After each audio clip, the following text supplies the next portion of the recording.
Olá pessoal, tudo bom? No vídeo de hoje vamos conversar sobre o livro A Insustentável Leveza do Ser, do Milan Kundera, que eu já queria ler há muito tempo e que possui esse título belíssimo.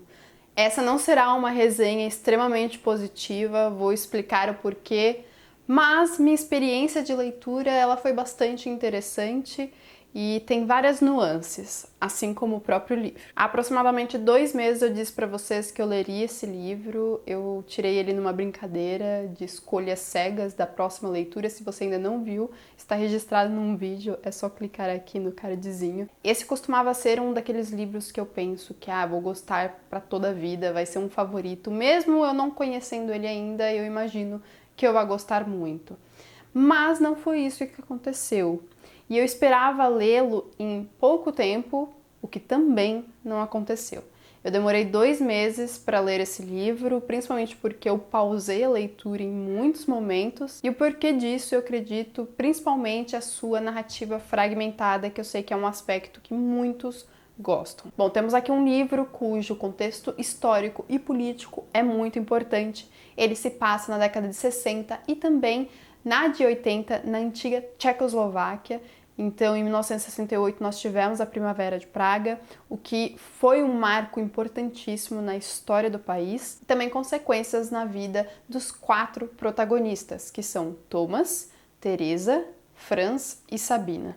Vejam, nós temos 2 momentos narrativos, um que se passa na década de 60 e outro na década de 80, e também 4 personagens para seguirmos. Não apenas por isso, temporalmente falando, e por conta de vários personagens protagonistas, a narrativa ela é fragmentada porque também vai apresentar pra gente um narrador bastante intrometido e que em vários momentos para tudo que está narrando a vida de seus personagens para refletir sobre a vida. Eu gosto muito de livros reflexivos e aqui nós temos um por excelência. Eu gostei muito dos momentos que se voltam inteiramente para o enredo e também dos momentos que se voltam inteiramente para a reflexão ou as reflexões, eu colocarei aqui no plural. Porém, juntos, pelo menos nesse momento de minha vida, que fique claro aqui, minha vida, é um momento meu, eu entendo isso completamente.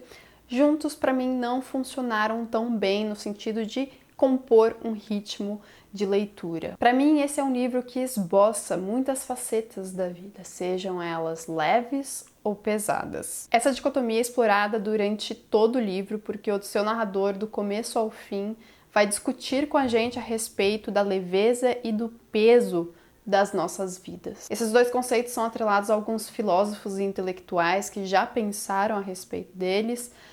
Nós somos apresentados a Parmênides, principalmente, um filósofo grego que associava muito a questão da leveza a algo positivo e do peso a algo negativo. Porém, a partir de Nietzsche, podemos ter uma ideia contrária a isso, de que por mais que o peso seja algo negativo, ainda assim é ele que dá significado para a vida, criando o fardo que a humanidade tem que carregar. Por isso, o título do livro, A Insustentável Leveza do Ser. É por meio dessa lógica que muita coisa acontece entre esses personagens, que eu citei, os 4, que de certa forma se entrelaçam, mesmo um podendo não conhecer o outro, mas eles têm os conhecidos em comum. Muita coisa que acontece com esses personagens vai fazer com que a gente se questione a respeito de coisas básicas, como a passagem do tempo, o nosso relacionamento, a liberdade dos nossos relacionamentos com outras pessoas ou até mesmo com a nossa pátria, fidelidade, o que é ciúme, o que é o amor. Então vejam, é profundo, é sim reflexivo, que era algo que eu já imaginava que esse livro fosse ser assim para mim. Começamos o livro com um dos casais. Thomas está se questionando se ele deve convidar Teresa para ficar em sua casa ou não. Ele que é um cirurgião renomado e que mantém relações sexuais com diversas mulheres, ele tem muitas amantes e não quer se comprometer com nenhuma delas. Ele gosta dessa vida de liberdade. Thomas vive se desvencilhando de relacionamentos que para ele possam se tornar pesados. Agora, Teresa, uma interiorana, o conhece no bar da cidadezinha onde ela mora. Então ela trabalha ali nesse bar e ele chama a sua atenção porque está a todo momento com um livro, ele é um leitor. E gera-se aí uma identificação entre os dois, principalmente da parte de Teresa. Esse principalmente da parte de Teresa, na verdade, vai ditar o relacionamento deles. Por quê? Thomas, sendo esse libertino, sendo essa pessoa que não gosta de amarras em relacionamentos, ele tem diversas amantes, enquanto ela se entrega por completo a esse relacionamento, não tendo outros relacionamentos além desse. Para ela parece haver leveza justamente em um comprometimento como esse. E nós também temos os outros dois protagonistas, Franz e Sabina, como um casal. Ele, que é um professor universitário extremamente preso ao seu casamento, e ela, que é uma artista plástica extremamente, sabe, sem amarras. Ela é maravilhosa em muitos aspectos. Eu amo Teresa, é minha personagem preferida. Mas a Sabina, ela é encantadora, ela é excêntrica, cheia de si, sabem? E assim como Thomas, ela também não se prende a nenhum relacionamento. Aliás, conhecemos ela inicialmente porque ela era uma das amantes de Thomas. Porém, em relação a Franz, ela parece como um explosivo na vida dele. Eles são extremamente diferentes. É muito interessante analisar esses relacionamentos, essa rede de relacionamentos que temos aqui no livro e como os casais aqui se formam de maneira bastante semelhante e também bastante diferente. Não tem como falar desse livro e não abordar o contexto político no qual ele se insere por completo. Eu estou falando aqui de 1968, do movimento chamado Primavera de Praga, em que se via ali a Tchecoslováquia em meio à dicotomia que também dividia o mundo, vejam só, politicamente falando. De um lado, União Soviética representando o bloco comunista e do outro, os Estados Unidos, o bloco capitalista. E os acontecimentos que movimentaram a população aqui, eles estão muito presentes na vida de cada um dos quatro protagonistas. Isso é muito bonito de ver aqui, porque real, você mergulha nisso, de cabeça. E como eu acho que muitas vezes a gente não para estudar a história da República Tcheca, de certa forma é uma maneira aí da gente ficar sabendo o que aconteceu, pelos olhos de alguém que nasceu lá, enfim, nós sabemos que Milan Kundera tem um relacionamento bastante complicado, complexo com o seu país, Mas isso é muito interessante, sim.